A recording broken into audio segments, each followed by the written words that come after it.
Hey, what's going on, guys? It's Jason Maxwell here from JMax Fitness, and I'm joined here today with strength coach Mike Samuels from healthylivingheavylifting.com. Yes, it is a tongue twister, the best tongue twister in fitness, I would have to say. And today we're going to be talking about, training women.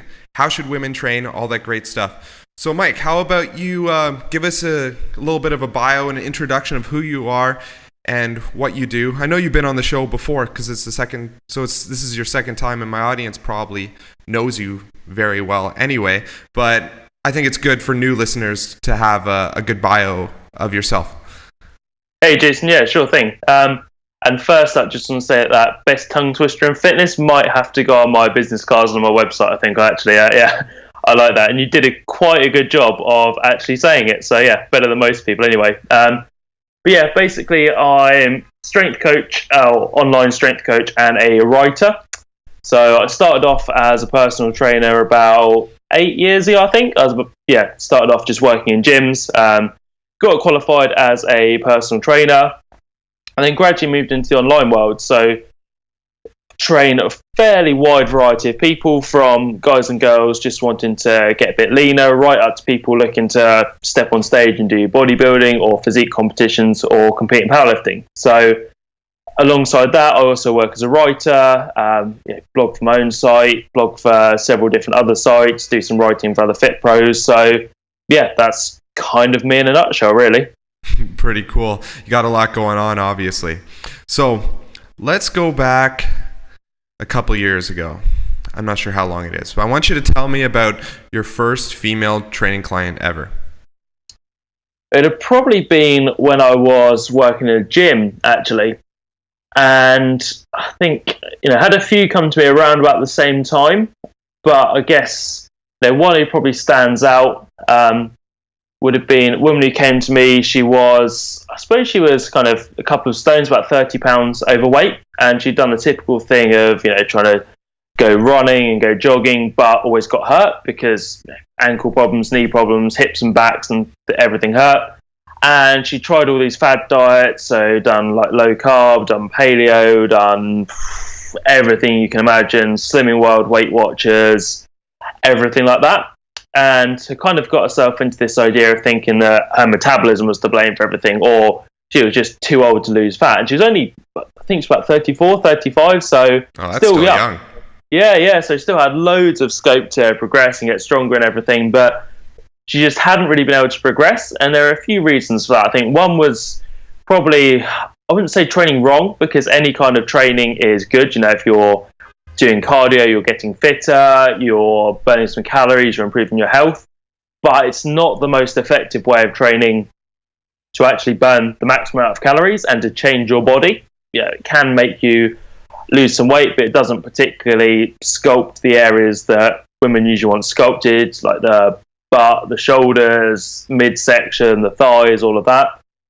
And with her diet, while the things she was doing can work, they weren't the most optimal because she found it really, really difficult to stick to them. She was fine doing low carb, like Monday through to Friday afternoon, but as soon as Friday evening came and everyone in her office had donuts, cakes, pastries, biscuits, stuff like that. She worked in a big office. The gym I worked at was in London, so she worked in an office in the city, and it was very pressured in terms of entertaining clients and stuff like that. So alcohol was involved a lot as well. Mm-hmm. And she used to feel that if she couldn't be perfect with her diet, then she may as well not bother. So she would have like her Friday nights, and her weekends would be almost eat anything, because she thought, well, I can't be perfect with this, sticking to whatever plan I'm on. If I go out for a meal, I can't demand that they cook me something paleo, or I can't have something with zero carbs or anything like that. So she pretty much be on her diet 4.5 days of the week and then massively off it 2.5. And combined with the fact that her training wasn't the most conducive to her goals, she just kind of wasn't really getting anywhere. So she came to me pretty much like a last resort, really, seeing if anything else could help. And what we actually had her do was training less in terms of total time in the gym. So she was training a couple of times a week with me, a couple of times on her own, and probably only for about 45 minutes to an hour at a time.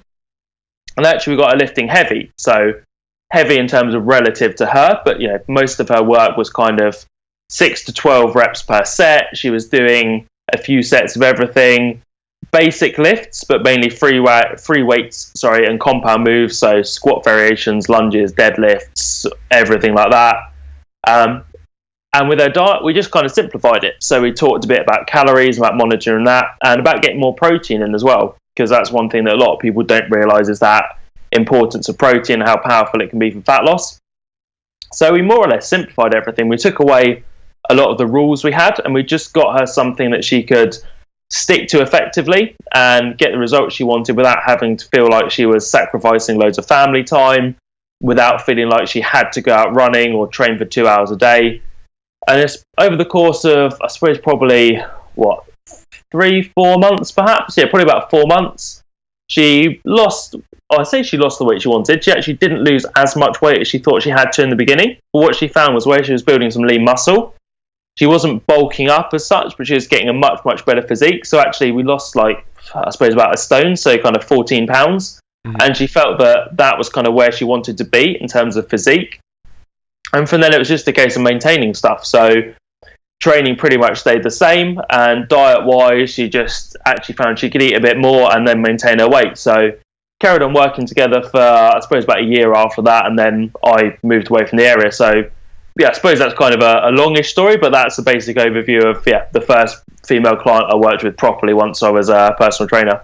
That's cool. Yeah, it's funny that you say that, because she lost, 14, 15 pounds. Because a lot of people think, if I'm 30 pounds overweight, I need to lose these 30 pounds. But a lot of women, when they first start training, they have like zero muscle. And I think the reason is because there's so much like ridiculous crap out in the media telling girls, how they should be training and whatnot. And a lot of it is just like so ridiculous. So what's the most ridiculous things that you've seen recommended to women? I could probably talk about this for about 3 hours, but I guess probably the cliched stuff. So, for instance, people saying light weights for toning or light weights and high reps for toning. There's a time and a place for using lighter weights and higher reps, but saying light weights implies that something should be really, really easy, and high reps implies doing kind of 30, 40, 50 reps to feel the burn. And again, that's not saying that's necessarily bad, because there is a time and a place for it. I've done some high rep work in training before. I've programmed some for female clients, but doing that isn't really providing enough stimulation for the muscle to actually do anything. So you're feeling a burn, but the calorie burn itself isn't overly high. It's certainly no higher than lifting heavy, because you have to expend less energy when you're lifting a lighter weight. And also the fact that lighter training has much less of an effect on your metabolism. So you don't get that, like what we call EPOC, so excessive post-exercise oxygen consumption, which is a really fancy way of saying an increased calorie burn after training. So if you lift a bit heavier and push yourself, so kind of, heavy, we're not talking about grinding out 1 rep maxes or loading up 3 plates either side of the bar and trying to squat that. We're talking about heavy that's relative to you. So that could be, squatting 65 pounds for 3 sets of 5, let's say. That would be, if you find that challenging, but you can do it with good form, maybe like 1 or 2 reps left in the tank, then that's roughly about the right intensity we're talking about. So it's this idea that stuff like that will bulk you up and make you build massive manly muscles, which isn't the case at all.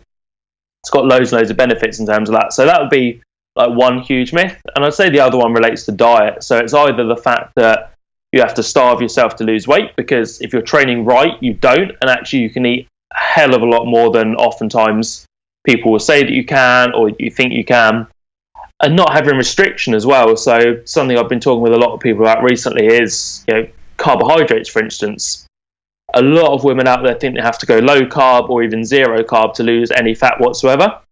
But for me, carbs they're not essential to live, but they're essential if you want the best body possible, because they're going to fuel your training. They don't inherently make you fat. And actually, they're really important. If you have a seriously low carb diet, then let's face it, carbs are tasty. And at some point, you're going to think, I can't do this anymore. And instead of just having like a sandwich or a bagel or a bowl of ice cream, you'll have a whole loaf of bread, or you'll go mad on bagels. You'll eat a whole box of cereal, a whole tub of ice cream. So physically and psychologically, carbs are really important, as are calories. You can't consistently try and eat seriously low calories before you fall off the wagon, or before there's a certain degree of like metabolic adaptation and your body just gets so used to such a low calorie intake that it reduces the amount of calories you burn just from everyday activities, and organ function goes down, everything like that. And so you actually, instead of burning, let's say 1,500 calories a day from your activities, your body thinks, holy crap, something's going on here, I'm being starved, I'm going to down-regulate to only burning like 900 a day. And so you do get in that vicious cycle of trying to eat less, but at the same time, the weight's just not falling off. So I suppose they're the two big ones. It's that lightweight for high reps myth, and it's the idea that you have to eat seriously low-calorie, low-carb diet. Yeah. So let's talk a little bit more about those low-calorie diets and the negative effects they have on people. Because there's a few celebrity trainers recommending women eat like under 900 calories per day, which is like, to put this in perspective, a lot of women who are actually anorexic and clinically, the doctor said you are diagnosed with anorexia, these girls are eating like 900 calories or less. So this is basically like an eating disorder. So let's talk about all the negative effects that having such a low calorie diet can have on your body. Yeah, I think it's quite a serious issue that a lot of people, they're getting this idea that there's this number banded around. I'm not sure exactly where it came from. I don't know 100% if it's the same in the US or in Canada or Australia or everywhere else as the UK, but a lot of people say like the minimum amount for women should be 1,200 calories a day. But to me, a lot of women see this and think, well, if that's the minimum for like being healthy, I need to eat less than this, which absolutely is not the case at all.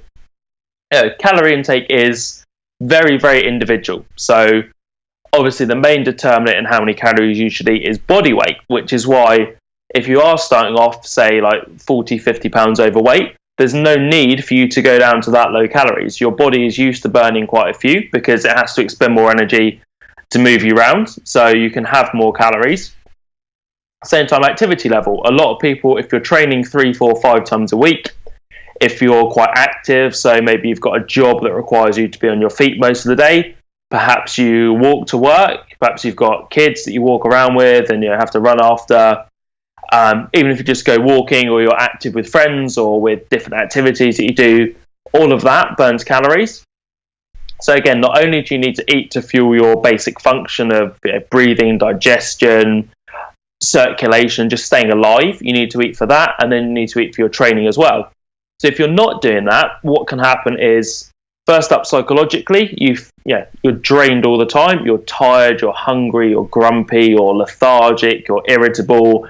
You can't concentrate. People talk about having like low calorie or low carb brain fog, and that's kind of true because your brain won't be getting as much fuel if you're not eating enough calories. And so obviously it distracts you. It can have seriously negative impacts on your work, on your personal life. And then there's the urge to binge. So a lot of women find that, they can do their 800 calories a day, Monday through Thursday. And then once the weekend comes around, like I said about my client earlier, she just found that, Friday night, or Friday afternoon, the office, everyone had treats in. Friday night, they go out. Saturday, she might be shopping in town during the day. So she'd just stop off at a cafe and get and 1,000-calorie lunch from like sandwiches and chocolate and sugary coffees and stuff. Saturday night, she might be out with her husband, out with friends, and so they'd have a massive meal with wine. And Sunday, she was just so depressed that she'd blown it all the last day and a half that she'd just eat anything she wanted, thinking, I'll get back on it on Monday. And what can happen with that is, although you've got your obviously low-calorie days during the week, and you put yourself into a calorie deficit where you're consuming fewer calories than you burn, so you should lose weight. What happens in the weekend is that you manage to massively overeat. And so actually any kind of deficit, any dent in your calories that you've made during the week to lose fat is all then put back on at the weekend, where you might eat 6, 7, 8,000 calories over the weekend and maybe don't end up gaining weight in the long term, but certainly don't end up losing it. So that's the big one for me. And the other one is, like I said before, about the down-regulation of some of your body systems. So what will happen is subconsciously and automatically, your body does think, well, the term that's used quite a lot is starvation mode, which isn't really true. There's no such thing as true starvation mode, certainly not in the developed world.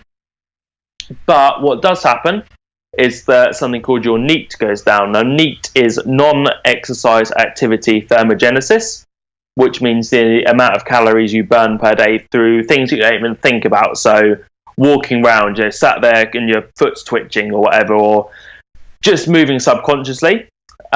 Normally, if you're eating enough calories, all that happens fine, and the calorie burn from it per day actually adds up quite a lot.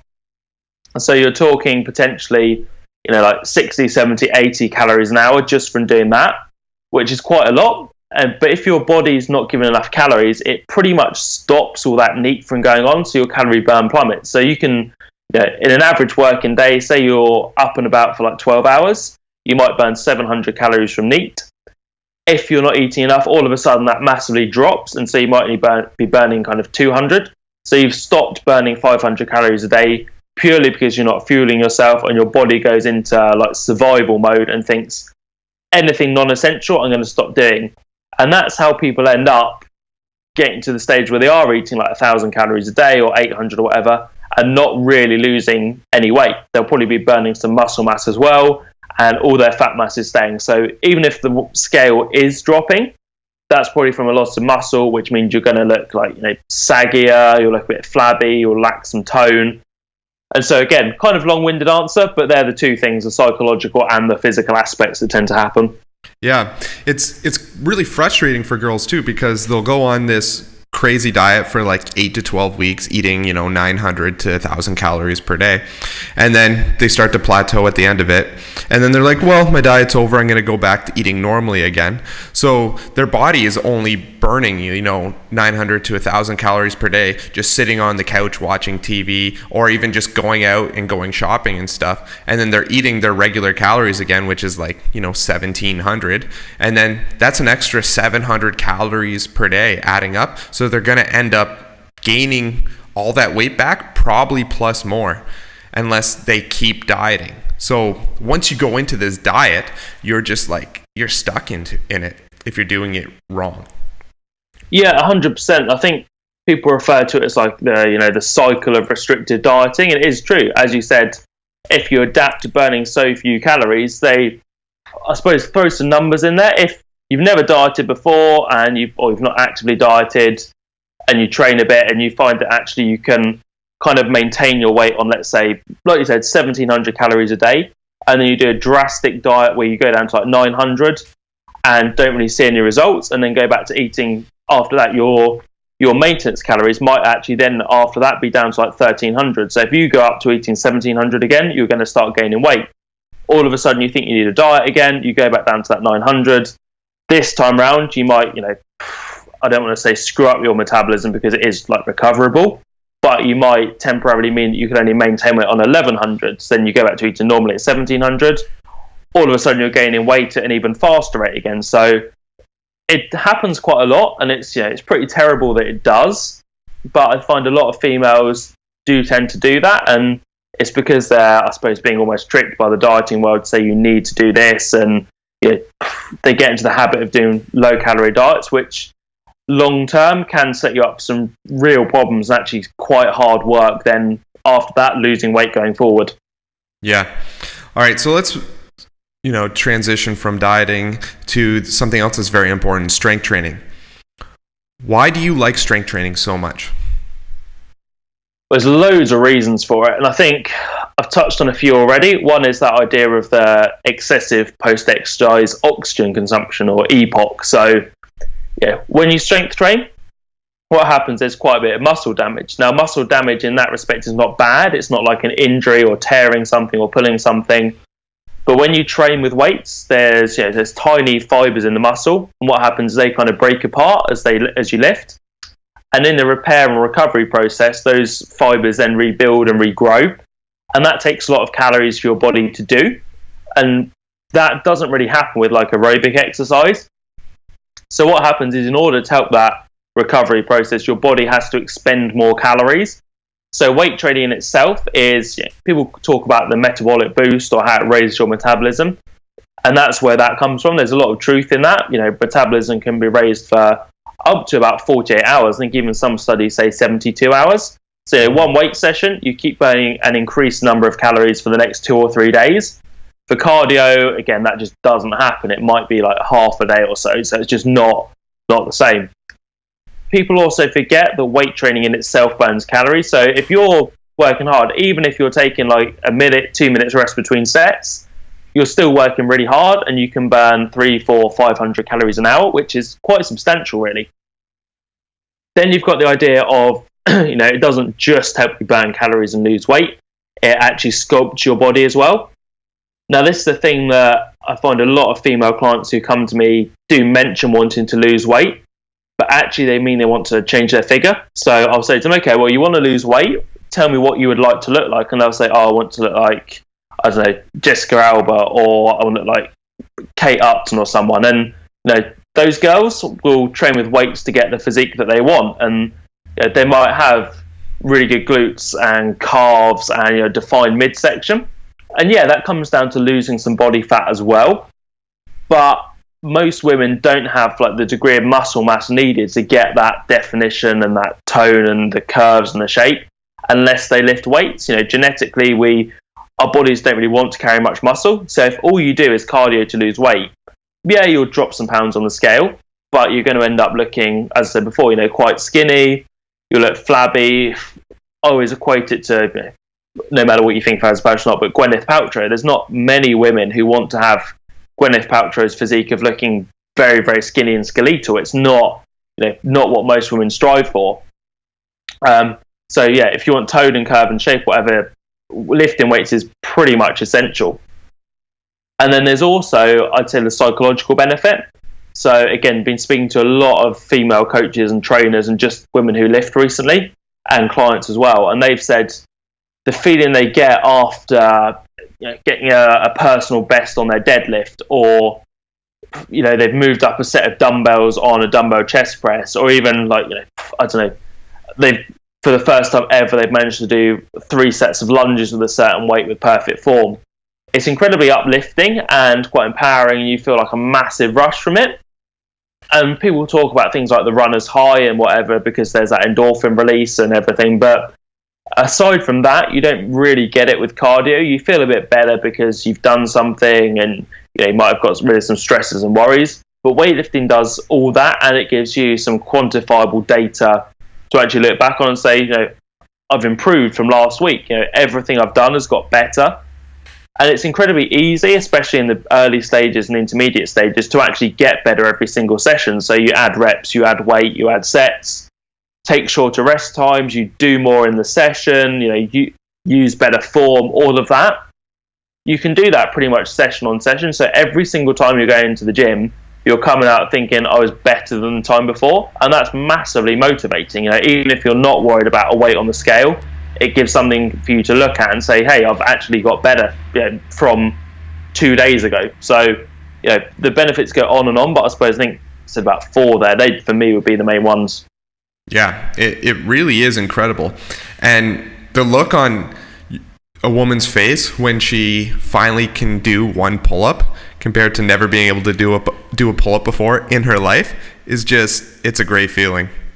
Yeah, definitely. And I often say to people, I remember before I was even training people properly, I wasn't a personal trainer or an online coach then, but I used to help a few people out and help my mum out with stuff. And I remember getting a text from my mum once saying, I've just done a bodyweight deadlift. She was like, I think she was about 125 pounds at the time. She just done that. She was 50 something years old and she'd done that. She was so pleased with it and proud of it. It was like, it was awesome to get a text from someone that they were that happy to have, lifted a weight, really. So, and that's not a one-off. That happens a lot, I find, with female clients. Is I'm more likely to get an email from online clients saying, oh, I've hit this weight on whatever exercise, or I did extra reps this week, or like you said, did my first pull-up.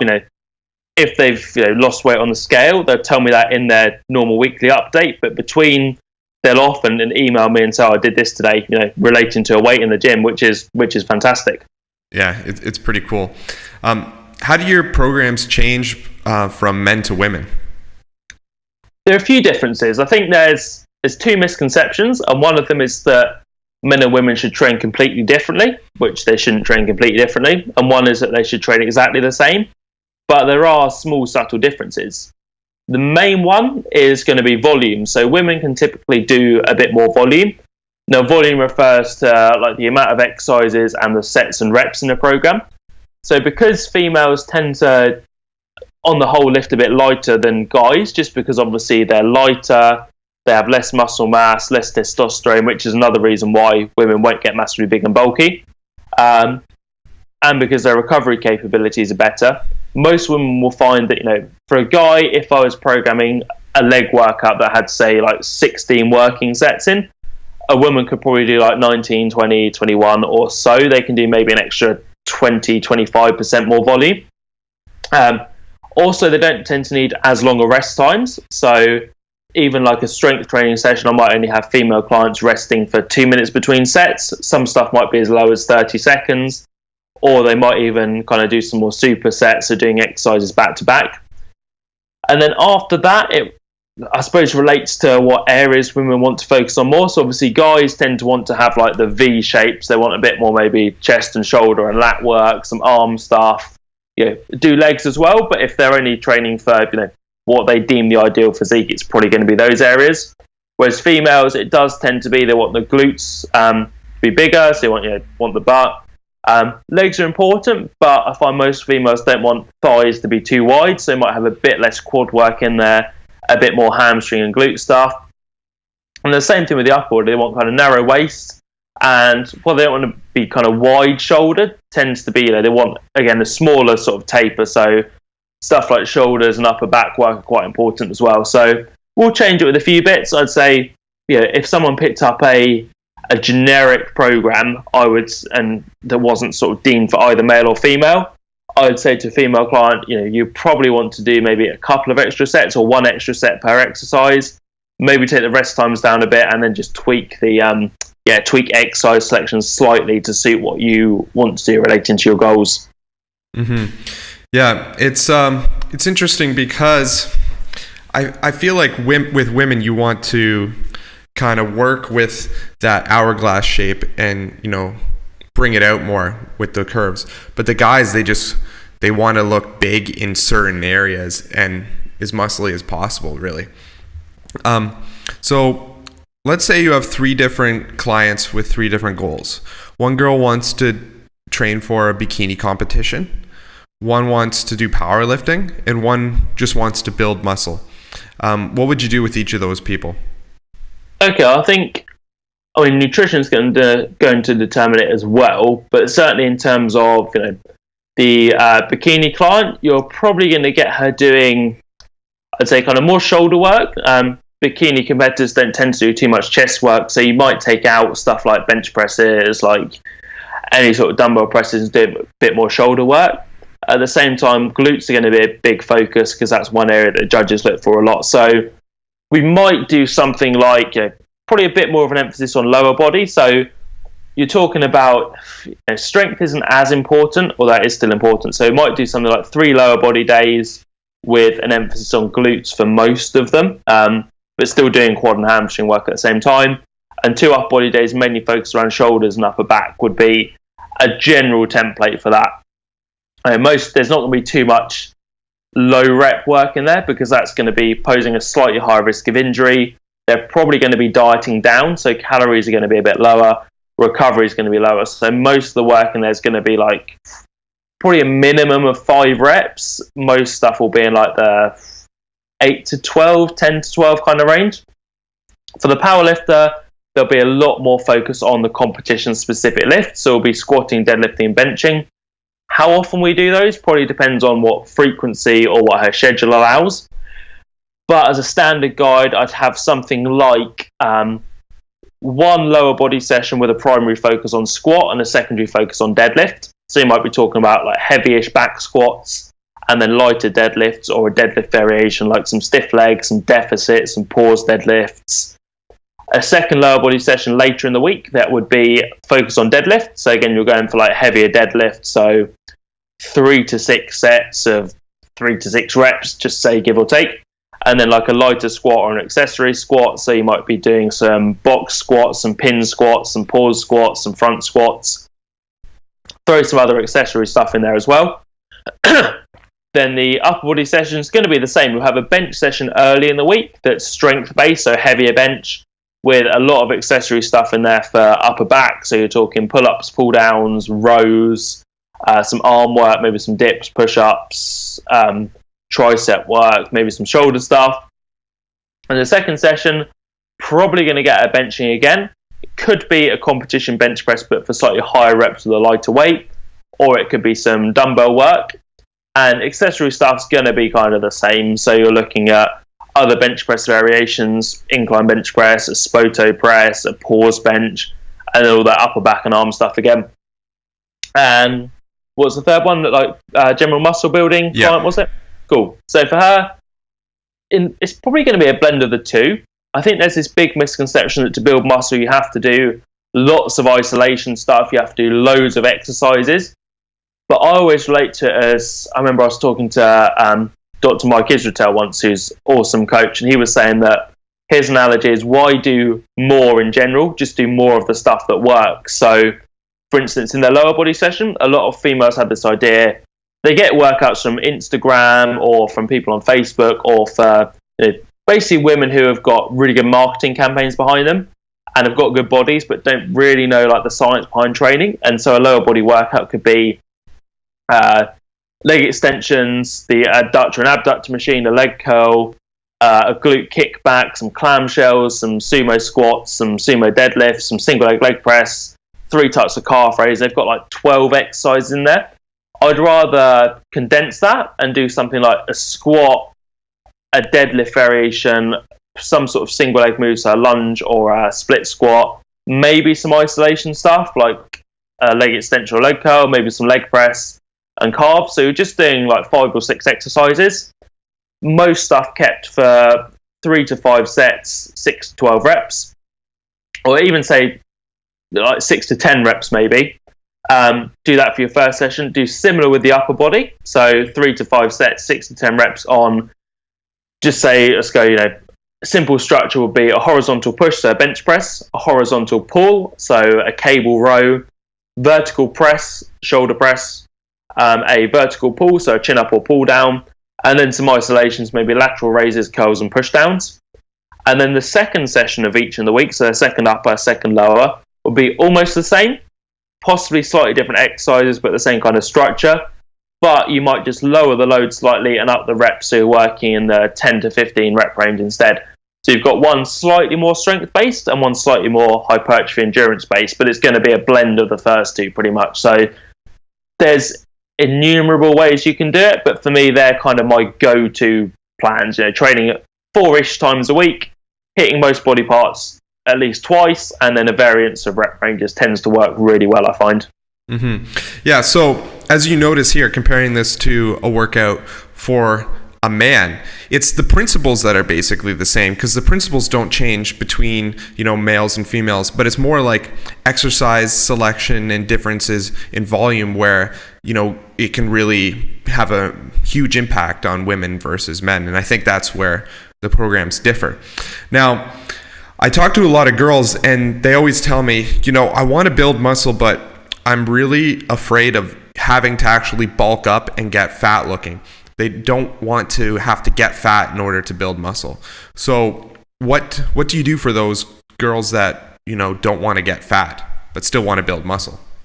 Sure. Well, mainly it's going to be nutrition. So to build muscle, you need a small calorie surplus. So you're eating slightly more than you're burning. What that comes down to is working out, a rough maintenance level. So if you ate this many calories a day, your weight would roughly stay the same. Now, for most people, or most women, that's going to be roughly body weight in pounds times about 12 or 13, and that's going to be their rough maintenance intake.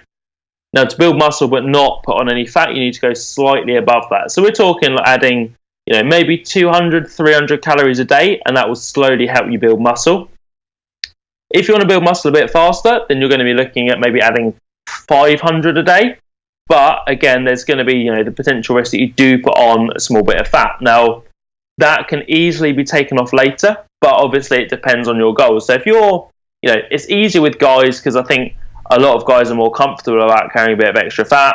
But for female clients, I tend to make the surplus a bit smaller.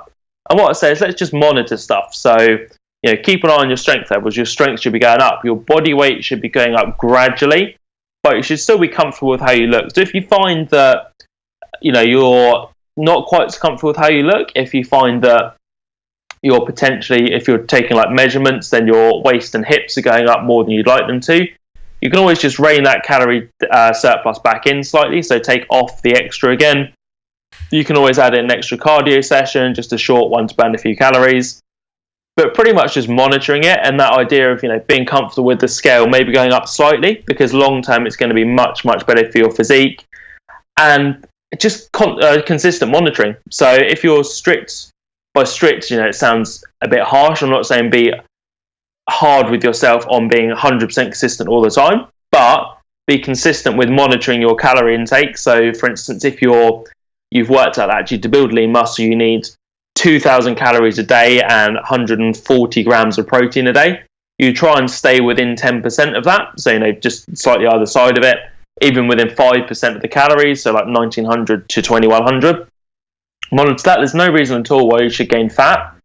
What you'll probably find happens is you build some lean muscle, you look a lot better, and then actually you need a few more calories because that extra muscle is burning more calories, so you can put another 100 calories on that.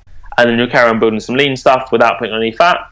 Then if you want to get like extra lean, if you want to compete or whatever, or you've got a vacation, you think I'd just like to rein things in slightly, all you do is cut some calories back and you're in a good place. You're as lean or leaner than you were, and you're carrying more muscle, which has massively improved your physique. Mm-hmm. Yeah, that's the funny thing about it. You build muscle, you get stronger, you strength train, and what women don't realize is this means you can eat a lot more food. Like it's a crazy amount of food you can eat. No, I'm talking you can eat a lot more food and still stay lean, and which I think is pretty great, because imagine the feeling of someone who has been restricting themselves for the past 2 years and now can eat an extra 800 to 1,000 calories per day and look better than they did when they were dieting. It's a pretty incredible feeling. Yeah, and what I find that's amazing is actually so many clients I have who they'll often come to me and they're kind of in good shape already, and they just said, I just want to lean up a bit. So what we've done is dieted them down quite sensibly, so slowly reduced the calories, got them pretty lean, and then we've done reversed out of that diet by gradually increasing calories. And it's almost like we have to increase calories because their weight's still dropping, and they're saying I'm not building the muscle I want. I'm staying lean as I want, but I'm not building enough. And so I've had female clients being up to, I'm trying to think recently, one, she was a competitor, so she'd done bikini and figure and stuff, and she ended up on, I think, about 350 grams of carbs in her off season and looking really good for it. And it's just, she was saying to me, I'm almost struggling to eat this much food. It's just, and it was good because obviously she'd never had that much food before, but someone else, she dieted down for the first time, started strength training, and it was crazy just how much we were having to put her calories up. Every week I was saying, right, we'll add in an extra 100 calories, and she was on about 2,600, I think, and just looking better, but the same weight she started at, where she came to me and she was saying that she'd been trying to do 1,600. So it was crazy, but it's doable, and it's amazing when it happens because it just makes everything so much easier for you. Mm-hmm. So what kind of dieting approach do you recommend these girls to use? So for me, I advocate what's known as flexible dieting, which a lot of people think that involves meticulously tracking every single gram of protein, carbohydrate, and fat down to the minute detail, but that's a bit of a misconception. So with flexible dieting, there's no foods that are off limits, no foods that are banned. All you do is track your nutrition every day to a varying degree. So if someone's starting out, I'll get them to track their calorie intake and how much protein they eat, and they'll have a calorie range. So as I said before, if we work out that a woman needs 2,000 calories for weight loss or maintenance, whatever her goal is, she'll aim between 1,900 and 2,100 and aim for a minimum protein intake. There's usually around about a gram per pound, maybe 0.8 grams per pound. So if she was 140 pounds, then you'd be looking at maybe 140 grams or not 0.8, about 112 grams as a minimum If she got more, then fine, but as long as she was at that minimum and within her calorie range, that's cool. Then you can look at stepping it up. So if someone's fine with that and they want the next step, or if someone's progressing fine, you probably don't need to make it any more involved than that.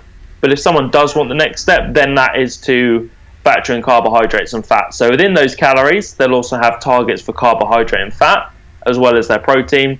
And they'll try and hit those every day within like 5 to 10 grams. So it's pretty much like almost having a budget. You've got a budget of calories or a budget of protein, carbs and fat. And within that, you can eat whatever you want, but as long as you hit those numbers. So that's not to say that you can automatically hit all those numbers eating just junk food, because it's probably going to be the case that protein's high-ish. Most people have, if they're dieting, will be like on a moderate carb and fat intake. So they'll be able to eat some stuff like junk food, so chocolate, like candy, bagels, chips, whatever they want, as long as they're still hitting their numbers. So they'll be able to eat some of that. They'll probably want the majority of their nutrition to still be like healthy food, so lean proteins, low-fat dairy, lean meats, fruits, veggies, nuts, oats, rice, everything like that. But there's some scope in there for junk food as well, no matter what your goal. So bit of a convoluted way of explaining it, but yeah, tracking calories and maybe tracking macronutrients as well, and not worrying too much about the individual foods that you eat. Mm-hmm. Yeah, so I think a lot of people, where they screw up is they think they only have to eat junk food. But where I like to have it is, eat the healthy stuff if you like eating healthy. But if you feel like you're craving something and you want something, you go ahead and eat it. You just have to track it. Yeah, exactly. It's, for instance, I always say to people that, I suppose the 80-20 rule is quite a good one. So as a whole, eat 80% of your calories from foods that are what we deem like healthy. So all I said before, lean proteins, fruits, veggies, whole grains, all of that. And then 20% from junk. So if you are trying to eat for 2,000 calories a day, if you can get 1,600 of those calories from good stuff, and then you want 400 calories from a massive bowl of sugary cereal, or you're going out to eat and you want something like a burger when you're out, you can probably have a burger for about 400. Even if you want alcohol, then you've got that option there to have it. So yeah, there's no need to massively restrict any food. You just need moderation, pretty much. Mm-hmm.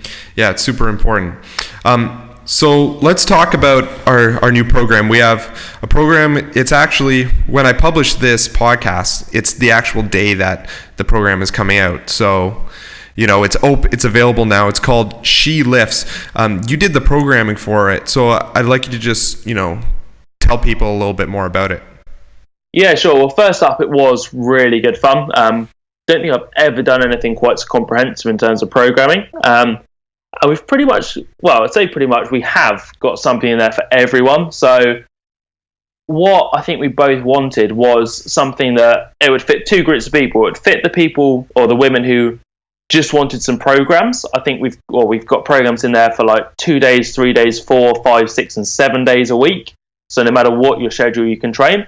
We've got bodybuilding based ones, strength builder based ones, powerlifting specific ones, beginner ones. There's stuff for intermediate and advanced, specialization programs as well. So if a woman just wanted to have loads and loads of programs she could go between, and programs that she knows would provide the results she wanted, whatever the goals, then there's that. But I know we put a lot of effort into like the science side of things as well, and having it so that if women wanted to learn about the best way to train for their goals and learn about the science behind everything, and then use it as a tool to be able to go away and write their own programs, or even write programs for other people, then we've got all of that in there as well. So I know it's massively comprehensive with everything like that. And one of the things that I was thinking about going through as well was that I'd love this to be a resource too that maybe even trainers can use. So if they're not 100% sure how to program differently for male versus female clients, then it's a resource they've got that enables them to do that. So personally, I'm actually massively proud of it for the fact that there's that much content in it. And I'm not sure that I've personally seen anything quite as comprehensive in terms of female-specific training. So yeah, that's my thoughts on it. Really, I might be biased, but that's my honest opinion on it. Yeah, well, I'm biased too, but I have the same opinion myself. It's kind of nice because if pretty much any strength training program out there available is geared towards guys, because I think just with the media tells guys, this is what you need to do. You need to be lifting, but the media isn't telling girls you need to be lifting. And this is the program that every woman could use and really benefit from. And it's a program that a lot of girls who do lift have been wanting this whole time. And the thing I like about it is there literally is something for every type of women. And it's for girls only, nothing for guys, which is, it's kind of nice. It's turning the table on the guys. So I know there's going to be some guys that are going to be like, well, it is for women. Could guys do it? And I'm just going to say, you could, but no, it's for the girls only. Yeah, I think that's the thing. It's about, if you want optimal training, then you need to do it optimally. And so, like you said, I would direct guys to somewhere else really and say this is, for women only. Like we said, some of the basics stay the same, but if you want kind of okay results, then yeah, you can do any routine. But if you want the best results, then do something specific for you. And there's a lot that's female specific in here, so that would be my response as well. Mm-hmm. Yep. So She Lifts is available today. It's at www.jmaxfitness.com/she and then -lifts. I'll obviously put a link in the description of the video, or if you're listening to this, I'll put it in the show notes. And then Mike, how can more people, find you? Where are you on the internet? Best place to find me is the tongue twister website, healthylivingheavylifting.com. Or if that's too much to remember and too much to write, which let's be honest, it probably is, just add me on Facebook. Mike Samuels has links to everything healthy living, heavy lifting related on there. So that's probably the best bet, to be honest. Mm-hmm. Yeah, it's an awesome site. Lots of good content. And even your Facebook posts, you always post something pretty great every day, which is kind of nice. I try to sort of keep the content going. I think it's quite important. So yeah, any way people want to find me, I'm more than happy to chat and help out. Totally worth it. All right, so guys, I'm Jason Maxwell, and I'm here with Mike Samuels, and I'll see you guys next time.